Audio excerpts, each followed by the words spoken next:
What's going on, everybody? It's Justin Gazaba, and this is Living and Moving to Seattle, Washington. This is the channel that gives you all the nitty-gritty on what it's like to eat, sleep, work, and play right here in the Puget Sound, the beautiful Emerald City, and Seattle, Washington. In this video, we're going to talk about the 10 reasons that you should move to Seattle, Washington. If you haven't already, go ahead and like and subscribe, and you can reach out to us anytime. Details down below for contact information, but we're a local real estate team here, real estate broker, that we're helping people make the move to Seattle, Washington, like every single day. So reach out to us, give us a call. If you don't reach out, we can't help you, but we'd love to connect and chat and even just brainstorm some ideas to help you get over to the Puget Sound, over to Seattle, and make that move so much easier on you. So let's get into today's video. I've got my notes, 10 things. Not 10 things I hate about you, but 10 things, 10 reasons you should move right here to Seattle, Washington. And the number one reason that you should move out here, let's just be honest, this is what pulls people here. It's mountains, it's water, it's sailing, it's hiking, all around.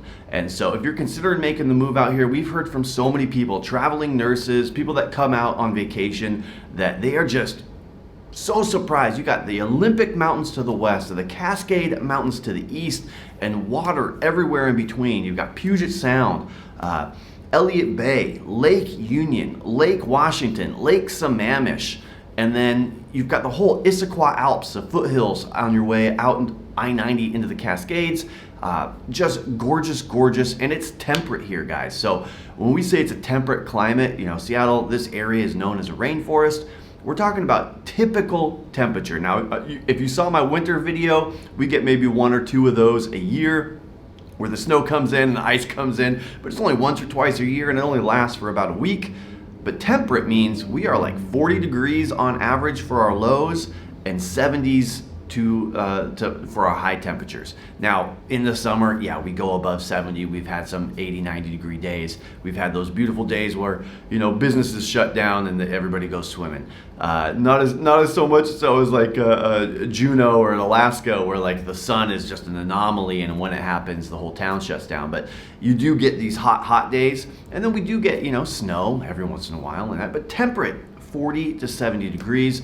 And hiking, biking, sailing, mountain climbing, oh my gosh, everything is within an hour or so. And even for you folks coming up from Southern California, we've got, world-class surfing. You're gonna need a different wetsuit, but there is, Long Beach and Seaview, Westport, and access. You can get out to Tofino up in BC, the border's back open. I mean, let's go. So if you were thinking about making a move out here, that should be, one of the top reasons to move here is for that access to nature. So number 2 on the list is culture. So what do we mean by culture? We're talking about the Seattle Art Museum, the Outdoor Sculpture Park, we're talking at Benaroya Hall, we're talking the Seattle Symphony, all these different arts. And if you're in Seattle, you're close to Bellevue, and Bellevue has their own museums, right? Bellevue has their own stuff going on.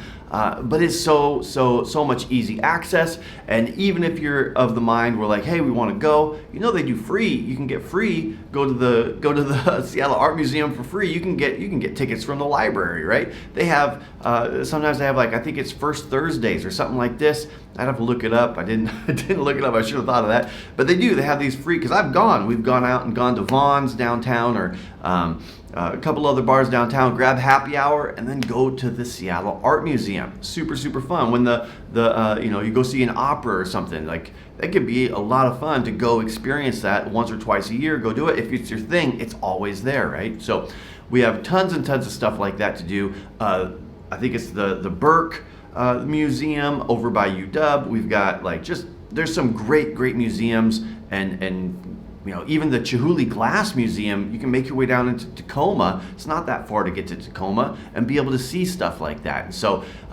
if you're thinking about making a move out here and you love performing arts and that kind of culture, we got your back. So number 3 on the list is the music scene. So whether you're gonna go to the old Coliseum, the old Key Arena, now called Climate Pledge, oh my God, Climate Pledge, that's so bad. Climate Pledge Arena, right? They just redid Climate Pledge Arena so that they could have hockey in there. And Dave Matthews notoriously would not play the Key Arena because the sound was so bad.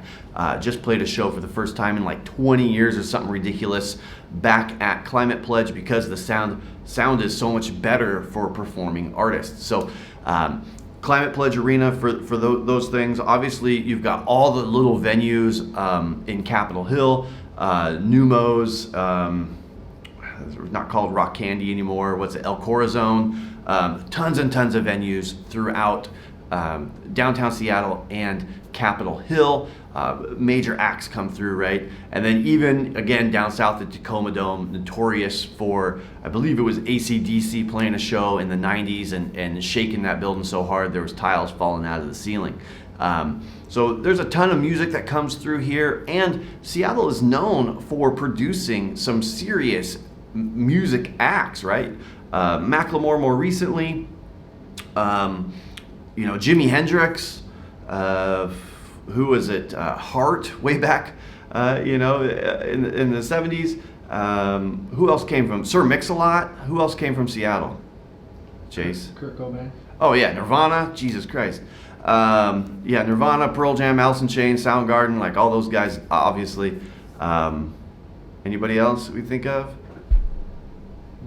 The dudes that did Louie Louie. We even changed our state song. We changed our state song from Roll On Columbia to Louie Louie because I can't remember the name of the dude that wrote that song, but they're from here. Jimi Hendrix. Yeah, they've got the Jimi Hendrix statue and all that. So tons and tons of music. Aaron Lewis is coming up now. I don't know if have you listened to Aaron? Dude rips. So good. So tons of music here. So if that's your thing, you will not be left out. Lots of great hip hop, R&B, rock and roll. We got it all. Number 4 on the list is the economy. The economy here in Seattle is different than other places. If you've seen any of the videos in the past, you've heard me talk about Boeing and Microsoft and Amazon. Now, Boeing used to be our big employer for a long time. Microsoft came in the 80s over in Overlake and Redmond. And then we started trading a lot of talent and attracting talent. Amazon built on the backbone of Microsoft, right? Because they want to get into that talent pool. Well, now got Meta, Facebook, Expedia, Tableau, Salesforce, Disney is here, SpaceX is here.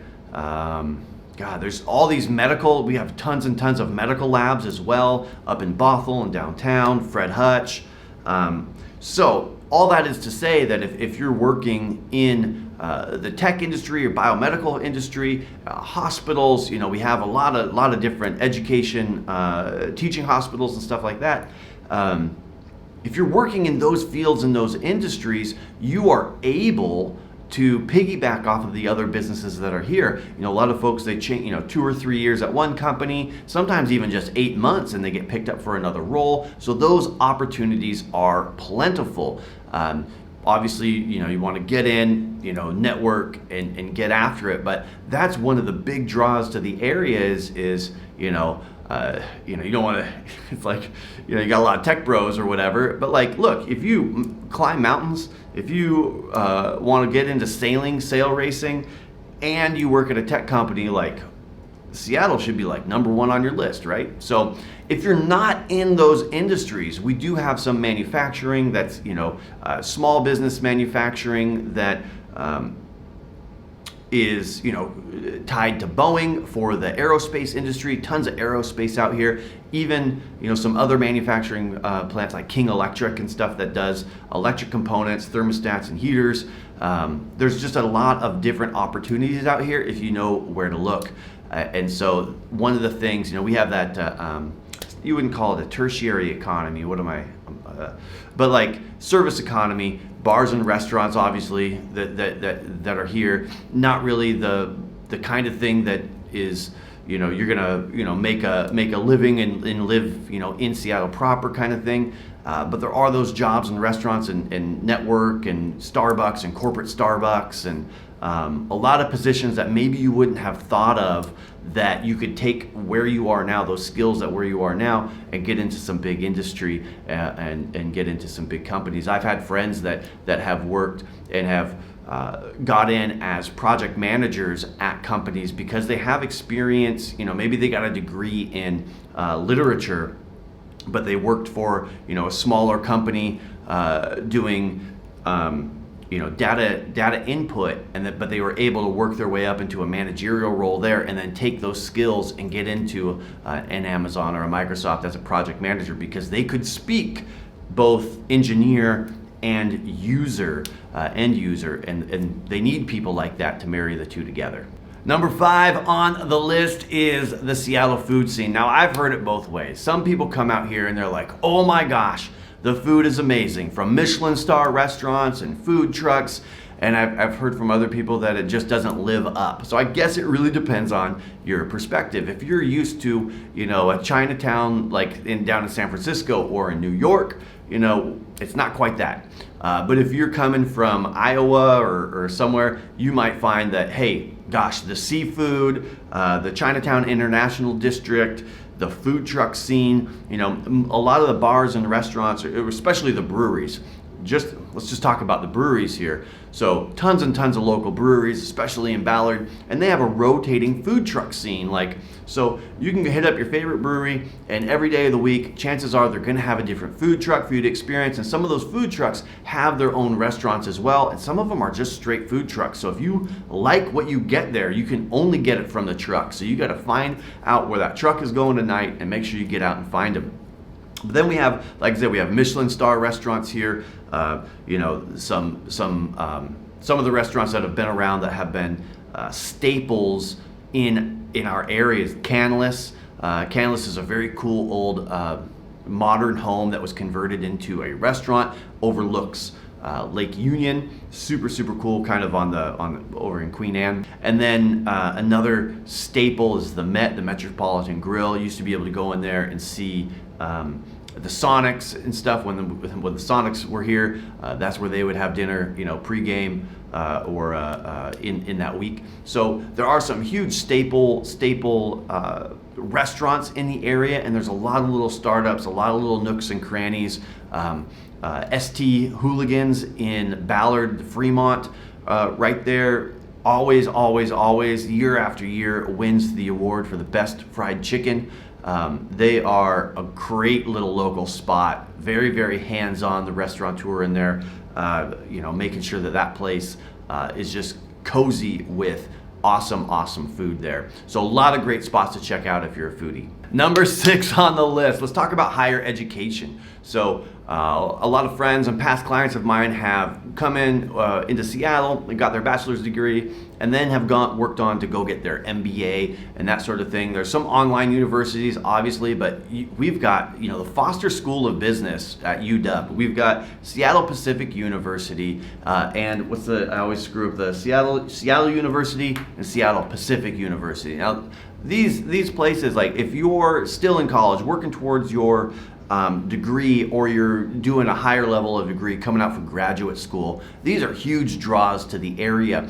And because of the programs that they offer, the internships that they have to get you into some of the bigger companies in the area are really prevalent. That's a direction that, if that's your chosen path, I super highly recommend getting into those universities here and working your way into those internships so that you could get your foot in the door with some of these big companies. And they do also, most of them, they also have online programs and accelerated programs where you can work to get your MBA and take it from there. But it's a great opportunity to live where you want to play, right? Live with the mountains and go rowing and sailing. Get your education at some of the best schools in the nation, and then also have access to some of the best companies in the nation. Like that triple threat right there sets you up for success, sets you up for higher education, get yourself some promotions, keep climbing that corporate ladder and getting after it. Like, it's hard to beat that triple threat or that hat trick anywhere else. And Seattle's got it right here for you. So number 8 on the list is diversity. Now, Seattle has made the news for being, a politically left city. Now, Capitol Hill has always been a neighborhood that was arts and LGBTQ plus inclusive, and we have a lot of that. I guess it's inclusivity. So it's a very inclusive city. One of the things, not only LGBTQ plus, but also in the sense of nationalities and diversity. If you look, let's expand out of Seattle a little bit and just look at Bellevue. I want to say last time I looked, it was like something like 48% of people that live in Bellevue speak a different language as a primary language than English. And I think that was, Chinese and I don't think, not Farsi. Edit that out. That's probably terrible because I don't know what I'm talking about. But they speak a different language than their primary language is English. So we have a ton of diversity just in the type of people or the concentration of people that move to the area. There's one thing that everybody always battles with, which is the Seattle freeze, right, when they first move out here. And it's something that we talk about. And the cure, guys, the easy fix for that is, underdog sports. Those are those after work, extracurricular, volleyball, basketball, sports teams, run clubs, your local run club. Like, just get in, get out, and go do something, and you'll meet people that are like-minded. And that's the way to get over that Seattle freeze. We can talk more about that. If you have questions, just reach out. But the diversity here is growing, and it is a very, very inclusive city. Number 8 on the list of why, the 10 reasons. We're getting up there in the numbers. So this is number 8 of why you should move here is, for a city of this size, we got pretty decent transportation. A lot of people tell me that we have great transportation. And we've got the light rail, which is increasing its service area, right? So right now it's SeaTac to Northgate, kind of runs north and south, but we are starting to get lines that are making their way over to Bellevue. We're gonna have a ring eventually, and then we're gonna travel further south, and we're gonna make that connection from Angle Lake down into Tacoma and complete that leg here in the next couple of years. And so we are gonna have a massive light rail system that can get you from A to B quickly and easily. Not only that, but we've got efficient bus routes, and our ferry system is unlike any other. So if you decide that, hey, I love the Puget Sound, I love being in Seattle, but maybe bang for my buck, I should be in Bremerton. I've helped a lot of folks move out into Bremerton. They take the ferry into work, ride their bike, jump on the ferry. It only costs a couple of bucks to make that commute, and then they commute into Seattle, and they're able to buy a house in Bremerton for less than what it would cost to live here in Seattle. Bainbridge Island, same story. Vashon, is another opportunity to do something similar to that. And Vashon's a completely different lifestyle because that island is an island. Where Bainbridge, you still are connected to the Kitsap Peninsula, and you're able to get into Silverdale and Bremerton and some of these other areas. Bainbridge is huge, but make that from Bremerton, take the ferry, or even if you're up north and let's say that you work in Edmonds, well, you can take the Kingston ferry over to Edmonds and do that. So we have a great network of an opportunity to make that happen. And obviously that's a lifestyle choice, right? Because you're going to be spending a lot of time commuting. The commute from Bremerton to Seattle is about an hour.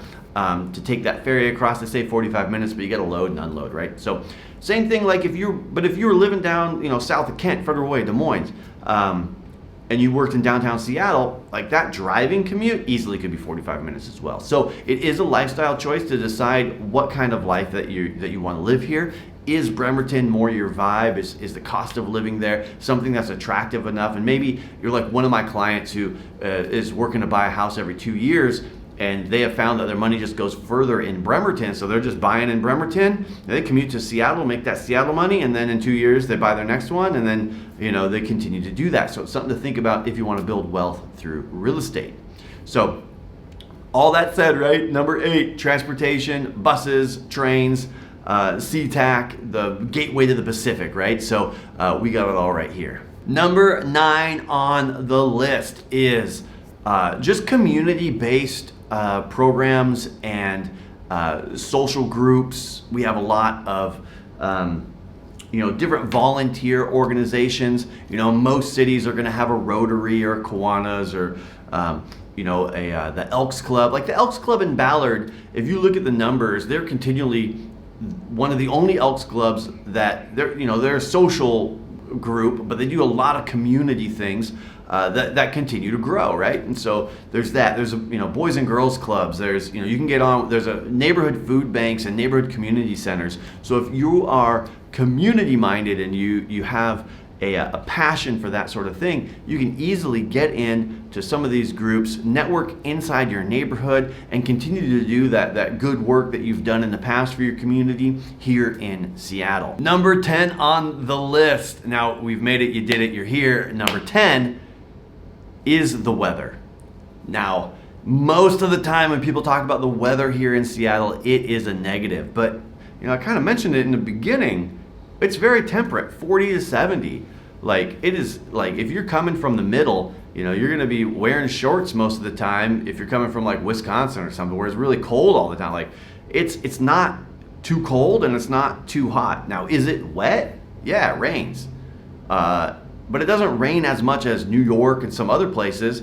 The thing that cripples us here, similar to San Francisco, is we get that marine layer, that long gray that comes in. We got so many lakes and mountains that when the weather comes in from the ocean, we just get all this, gray. And so today, it's when we're filming this video, I think it's like January 10th. January 10th. Yesterday, it was pouring hard like a monsoon. It was awful. Today is pretty beautiful blue sky, right? So, I got a rain jacket in the car because I'm not stupid. Like, I'm bringing my rain jacket with me, but it's winter. But I probably won't need it today, right? It's really, really nice out, super, super nice out. So the weather here, if you are an outdoor enthusiast, you can get out in, most weather. And I made the reference in another video, but there's no such thing as bad weather, just insufficient gear, right? So if you're moving out here, you're probably going to end up with a few different rain jackets, a few different rain boots, maybe even some rain pants. And if you're an avid hiker, you'll have more of that gear than others.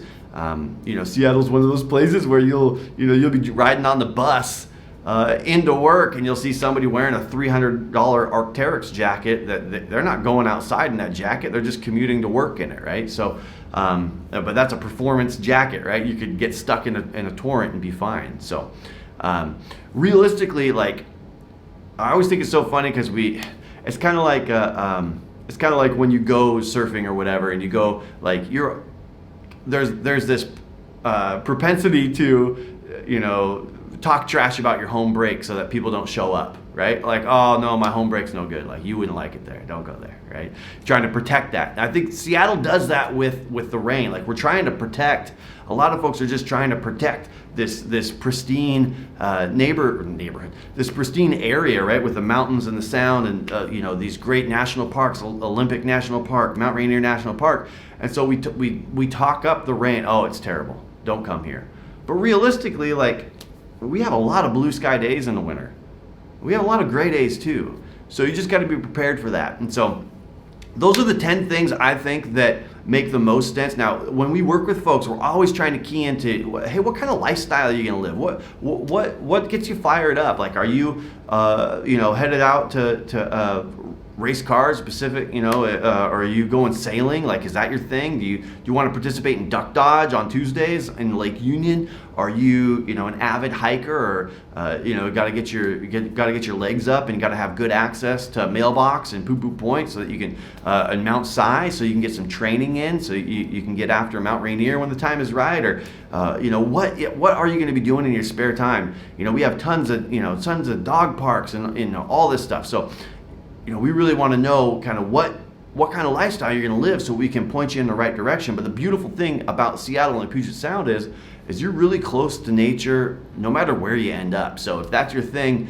definitely want to connect, reach out, give us a call, shoot us a text, get in touch with us, whatever you got to do. We're always down to brainstorm, jump on a call with you and try to point you in the right direction. A lot of folks, when they come out, they're trying to get to know the neighborhoods. They're going to try to rent. We can help you get set up that way, so that if you decide that Seattle is your permanent home for the next 3, 5, 7, 15 years, 20 years, whatever you want to do, we'll help you find the home that best fits your lifestyle. So reach out to us, give us a text, shoot us a call. Really appreciate you sticking around, and I hope that was super insightful, at least fun to check out. We'll see you in the next video. Talk to you.